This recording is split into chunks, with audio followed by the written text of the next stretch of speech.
Expression, जिसमें हमने उसका कवर किया था कॉन्सेप्ट एंड उसमें हमने काफी सारे क्वेश्चंस भी कंप्लीट किए थे।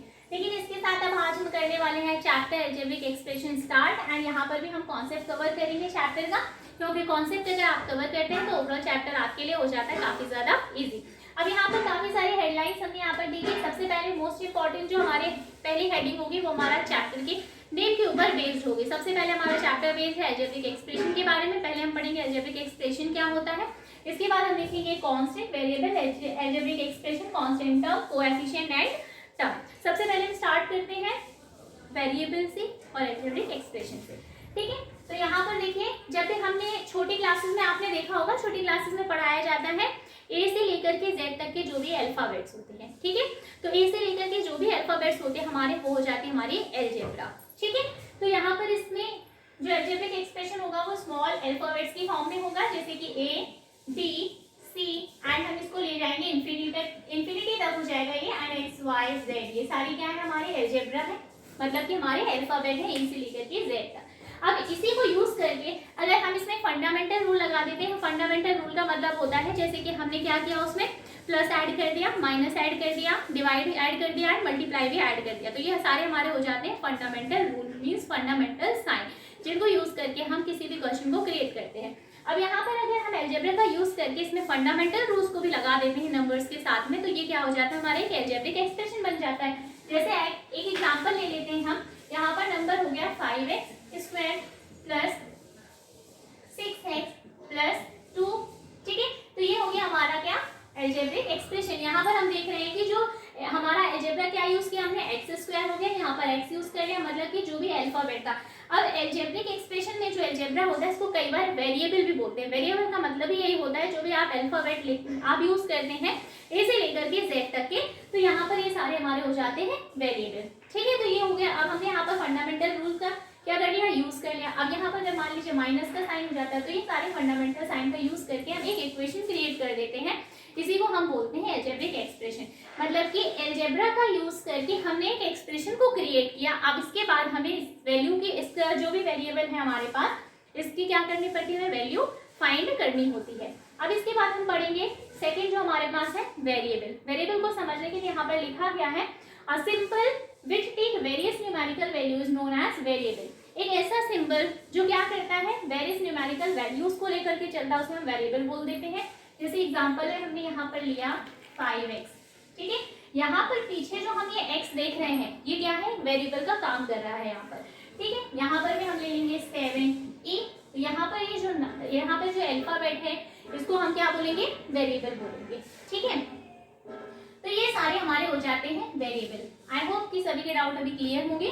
इसके बाद हम पढ़ेंगे कांस्टेंट। कांस्टेंट में है a symbol having a fixed numerical values called a constant. अब इस एक्सप्रेशन में आप देख रहे हैं, जैसे हमने एक एग्जांपल यहाँ पर लिया था, लेकिन हम अगेन एक एग्जांपल ले लेते हैं। यहाँ पर देखेंगे 5a square plus 6a plus 10, ठीक है। यहाँ पर ये हो गया हमारा क्या है, एक्सप्रेशन क्रिएट हो गया। यहाँ पर हम देख रहे हैं जो नंबर है 5, ठीक है, इसके बाद लगा हुआ है एक वेरिएबल, ठीक है, जो पावर की फॉर्म में है। और यहाँ पर 6 के बाद भी एक वेरिएबल है, मतलब कि हमारा जो अल्फाबेट यूज हो गया इसे लेकर के जेड तक, कोई भी अल्फाबेट हम यूज कर सकते हैं। हो सकता है यहाँ पे x था, यहाँ पर x है, यहाँ पे a है, एंड इसके बाद हो सकता है कहीं पर एक ऐसा एक्सप्रेशन मिल जाए जहाँ पर y का यूज हो जाए, जहाँ पर p का यूज हो जाए, r, s की कुछ भी यूज हो सकता है। इसीलिए हम इनको बोलते हैं अलजेब्रा। उन्हीं को यूज करके सारे जो भी अल्फाबेट है उनसे मिलकर करके एक एक्सप्रेशन क्रिएट हो जाता है। अब इसके बाद हमने देखा ये जो 10 है, ये कैसा है बेटा, अकेला नंबर लिखा गया है, इसके साथ कोई भी वेरिएबल नहीं है। तो एक ऐसा नंबर जिसके साथ कोई भी वेरिएबल नहीं होता उसे हम बोलते हैं कांस्टेंट नंबर, मतलब कि इसके साथ कोई भी वेरिएबल नहीं है, तो इसे हम क्या कहेंगे, कांस्टेंट। अब कई बार एक अलजेब्रिक फॉर्म में क्वेश्चंस वगैरह होते हैं जो दे देते हैं, आप वो बोलते हैं कि आप हमें बताइए इसमें से कांस्टेंट क्या है हमारा, ठीक है। तो हम क्या करेंगे, इस टर्म में जो हमारा कांस्टेंट हो जाएगा वो क्या हो जाएगा, 10, ठीक है। अब इसी को फर्दर हम अच्छे से समझने के लिए एक्सरसाइजेस को भी आगे की वीडियोस में लेकर के आएंगे। अभी हमें सिर्फ इसका कॉन्सेप्ट याद रखना है, ठीक है। इसके बाद आ जाता है हमारा अलजेब्रिक एक्सप्रेशन। अलजेब्रिक एक्सप्रेशन में कहा गया है a combination of constant and variable connected by some or all 4 fundamental operation plus minus into and divide is called algebraic expression.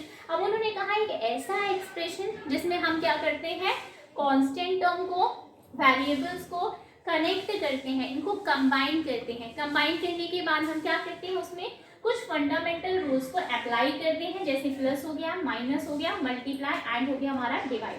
अब इन्हीं सारी चीजों को कंबाइन करके हम एक एक्सप्रेशन को क्रिएट कर देते हैं। फॉर एग्जाम्पल हमने यहाँ पर एक एग्जाम्पल लिया, एग्जाम्पल के लिए हम यहाँ पर ले लेते हैं 10x स्क्वायर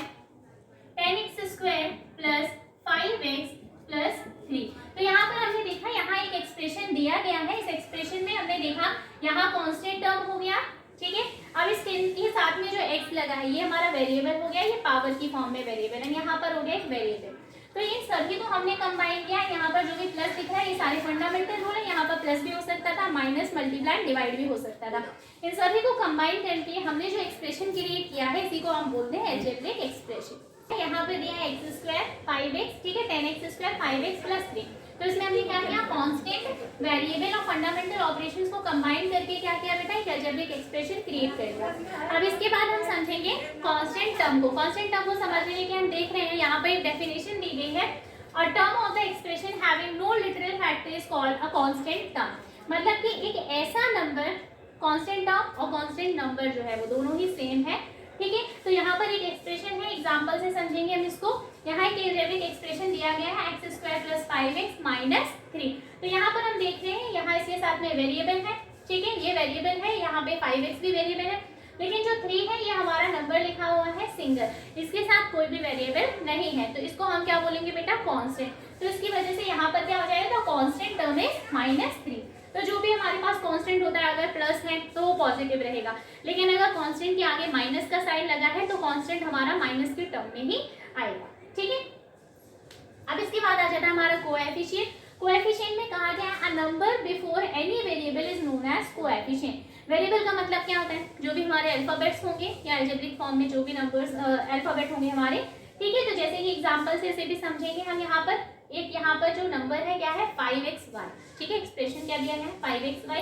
तो यहाँ पर जो कोएफिशिएंट हो जाएगा, तो coefficient of y is 5x। यहाँ पर y का कोएफिशिएंट पूछा गया था, क्या पूछना गया, y का कोएफिशिएंट। सबसे पहले वेरिएबल का मतलब तो ये हो गया हमारा xy, ठीक है, ये हमारे वेरिएबल हो गए, ठीक। अब इसके बाद वेरिएबल के पहले जो भी नंबर होता है उसे हम क्या बोलते हैं, कोएफिशिएंट। जैसे मान लीजिए अगर हम एग्जांपल ले लें यहाँ पर 5x स्क्वायर, तो यहाँ पर अगर हम कहें कोएफिशिएंट क्या होगा, ये हो गया हमारा वेरिएबल, इससे पहले वाला नंबर क्या हो गया बेटा, इससे पहले वाला नंबर हमारा क्या हो जाएगा, कोएफिशिएंट, ठीक है।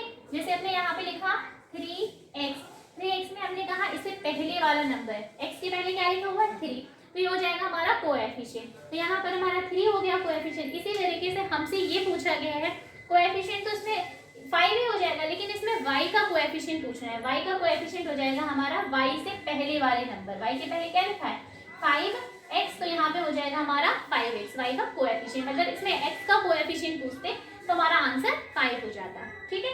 अब यहाँ पर दिया गया है term, number of different variable in algebraic expression of constant is known as term. अब उन्होंने वहाँ के जो भी डिफरेंट नंबर्स होते हैं हमारे पास अलजेब्रिक एक फॉर्म में होते हैं या कांस्टेंट की फॉर्म में होते हैं, उन्हें हम क्या बोलते हैं बेटा, टर्म कहते हैं। टर्म को अगर हम एग्जांपल से समझें सबसे इजी, तो ये हो जाएगा हमारे पास क्या, यहाँ पर एक एक्सप्रेशन दिया है 2x square minus 5x plus 7। तो जो भी अलजेब्रिक एक्सप्रेशन बनाता है हम वेरिएबल का यूज करते हैं, उसमें कांस्टेंट का यूज करते हैं एंड फंडामेंटल रूल का भी यूज करते हैं। तो अगर यहाँ पे सेपरेटली इसको काउंट करें तो ये हो जाएगा 2x स्क्वायर 5x एंड 7। अब अगर हम टोटल देखें तो यहाँ पर जो एक्सप्रेशन हमने यूज किए हैं कितने हो गए, ये 1 2 3, तो यही क्या हो जाते हैं हमारे टर्म्स कहलाती है, ठीक है। अब इसी में क्या हो गया 1 2 3 टोटल नंबर ऑफ टर्म हो गए, तो इन्हीं को हम क्या बोलते हैं 3। अगर यहाँ पर हमारे पास क्या होता 5x होता, तो यहाँ पर हम क्या कहते हैं, ये एक 1, यहाँ पर सिर्फ कितनी टर्म है 1 टर्म है, 5x स्क्वायर प्लस 3 हो जाता, तो हम बोलते हैं यहाँ पर कितनी टर्म है 2 टर्म हो गई, ठीक है। तो इन्हीं को क्या बोलते हैं बेटा, टर्म बोलते हैं। अब हम पढ़ेंगे टर्म्स के बारे में। तो यहाँ पर जो टर्म्स दी गई है, टर्म्स क्या होते हैं, जैसे कि यहाँ पर टर्म्स के भी टाइप्स हैं। पहला आ गया हमारा monomial, second binomial, third trinomial, fourth quadrinomial and fifth जो है हमारा वो है पॉलिनोमियल। तो यहाँ पर जो भी टर्म्स होती हैं इनको हम कैसे डिफरेंट कैटेगरी में रखते हैं। तो देखिए मोनोमियल टर्म का मतलब होता है जिसमें सिर्फ एक टर्म हो, यहाँ पर बोला गया है मोनोमियल में हैविंग वन टर्म। एग्जाम्पल में जैसे कि हमने लिया यहाँ पर 5x, तो यहाँ देख रहे हैं हम सिर्फ एक ही टर्म दी है 5x। उसके बाद 2xy, यहाँ पर भी सिंगल टर्म है, एंड यहाँ पर -3ab² में भी देख रहे हैं हम सिंगल टर्म। मोनोमियल टर्म का मतलब ये होता है जहाँ पर वन टर्म होती है उसे हम मोनोमियल कहते हैं। इसके बाद सेकेंड आ गया हमारा binomial term, having two term. इसमें क्या है, दो टर्म्स होंगे हमारे पास। For example 2a + 3b, 2a + 3b, यहाँ पे कितने टर्म्स हो गए, 1 and 2। फिर एग्जाम्पल में देख रहे हैं 8 - 3x, यहाँ पे भी कितने टर्म्स हो गए हमारे पास, 2 टर्म्स हो गए, एक 8 हो गया, -3x सेकेंड टर्म हो गया। यहाँ पर एग्जाम्पल में x² फर्स्ट टर्म हो गई हमारे पास, एंड सेकेंड टर्म हो गई -4xy²। ठीक है, अब इसके बाद हम देख रहे हैं थर्ड जो है हमारे पास ट्राइनोमियल। ट्राइनोमियल का मतलब हैविंग 3 टर्म। मोनोमियल में हमने पढ़ा जिसमें एक टर्म होती है उसे मोनोमियल कहते हैं। बाइनोमियल में हमेशा कितनी टर्म्स होती है, टोटल 2 टर्म्स होती है। ट्राइनोमियल में टोटल 3 टर्म्स हम देखते हैं। ठीक है, जैसे कि a + 2b + c, तो यहाँ पर हम देख रहे हैं 1 term, second term and third term, तो टोटल कितनी टर्म्स हो गए हमारे पास 3। एंड यहाँ पर हम देख रहे हैं x³ + y³ + z³, तो यहाँ पर भी कितनी टर्म्स हो गई, टोटल 3 टर्म्स। ट्राइनोमियल में कितनी टर्म्स होती है बेटा, टोटल 3 टर्म्स होती है, इसीलिए इसको ट्राइनोमियल कहते हैं। क्वाड्रिनोमियल में क्या होता है, हैविंग 4 टर्म। तो क्वाड्रिनोमियल से हम समझेंगे, क्वाड्रिनोमियल का मतलब होता है जिसमें 4 टर्म्स है। ठीक है, for example x + y + z - 5, तो फर्स्ट टर्म हो गई हमारे पास x, सेकेंड टर्म हो गई y, थर्ड टर्म हो गया z एंड फोर्थ टर्म हो गया -5। ठीक है, इसी के साथ दूसरा एग्जाम्पल है x² + y³ + z³ + 3xyz, तो फर्स्ट टर्म हो रही है हमारे पास x², सेकेंड टर्म हो गई y³, थर्ड टर्म हो गई हमारे पास z³ एंड फोर्थ टर्म हो गई हमारे पास 3xyz। ठीक है, तो यहाँ पर क्वाड्रिनोमियल में हमने देखा कि टोटल टर्म्स कितनी होती है हमारे पास, 4 टर्म्स होती है। एंड पॉलिनोमियल आ गया, पॉलिनोमियल में क्या है, हैविंग 2 और मोर टर्म्स। इसका मतलब है पॉलिनोमियल में या तो 2 टर्म होनी चाहिए या से 2 से ज्यादा टर्म्स होंगी, तो उसे हम क्या बोलेंगे, पॉलिनोमियल बोलेंगे। अब 2 से मतलब है कि 2 से ज्यादा 3 भी हो सकती है, 4 टर्म्स भी हो सकती है, 6 टर्म्स भी हो सकते हैं, कितने भी टर्म्स हो सकते हैं, बट 2 से ज्यादा होनी चाहिए।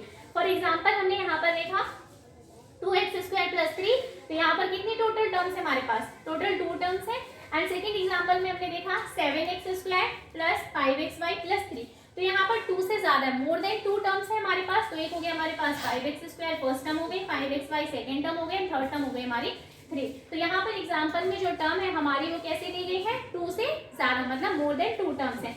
एंड यहाँ पर लास्ट जो एग्जाम्पल है हमारे पास, इसमें कहा गया 7x² + 5x² + 35xy - 3, तो यहाँ पर भी हमें कितनी टर्म्स मिली, टोटल 4 टर्म्स मिली। यहाँ पर मतलब पॉलिनोमियल में हमने क्या कहा, मोर देन 2 टर्म्स होनी चाहिए, और यहाँ पर कितनी है, मोर देन 2 टर्म्स है। टोटल टर्म्स कितनी हमारे पास 4 है। यहाँ पर 5 भी टर्म्स हो सकती थी, 7 टर्म्स भी हो सकती थी। तो आई होप सभी के डाउट जो होंगे वो क्लियर होंगे। अगर आप सभी को हमारी वीडियो अच्छी लगी तो इसे लाइक करें, शेयर करें, सब्सक्राइब करें। Thank you for watching my video.